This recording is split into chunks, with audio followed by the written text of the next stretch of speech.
হাদি হত্যা মামলাকে ঘিরে নতুন করে শুরু হয়েছে বিস্ফোরক বিতর্ক। একের পর এক অভিযোগ, পাল্টা অভিযোগ, আর রহস্যে ঘনীভূত হচ্ছে পুরো ঘটনা প্রবাহ।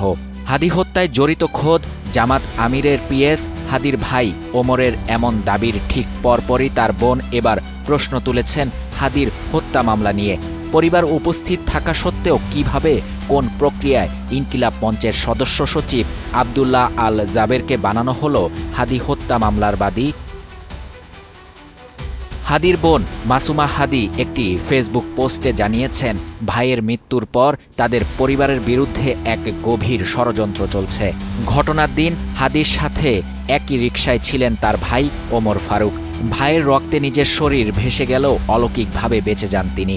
মাসুমার প্রশ্ন, হাসপাতালে যখন পরিবারের সবাই উপস্থিত তখন কোন অদৃশ্য ইশারায় পুলিশ তড়িঘড়ি করে ইনকিলাব মঞ্চের সদস্য সচিব আবদুল্লাহ আল জাবেরকে এই মামলার বাদী বানালো?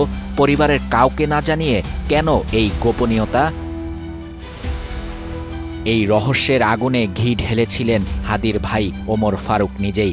এক বিস্ফোরক পোস্টে তিনি দাবি করেন, হাদিকে ঢাকা ৮ নির্বাচনী এলাকা থেকে সরিয়ে দেওয়ার জন্য খোদ আমিরে জামায়াতের এক ব্যক্তিগত সচিব তীব্র চাপ তৈরি করেছিলেন।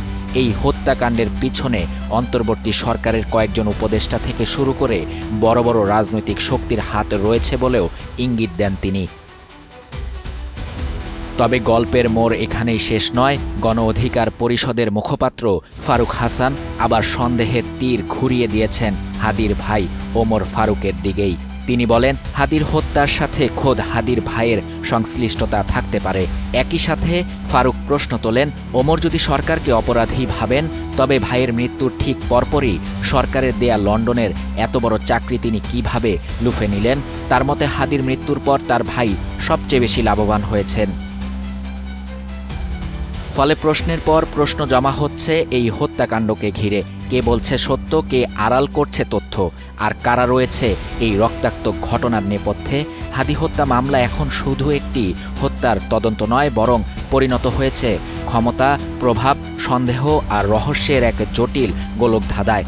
আর সেই গোলকধাঁধার শেষ প্রান্তে লুকিয়ে থাকা সত্যের অপেক্ষায় পুরো দেশ। শাহরিয়ার শাফাত, বাংলা নিউজ 24।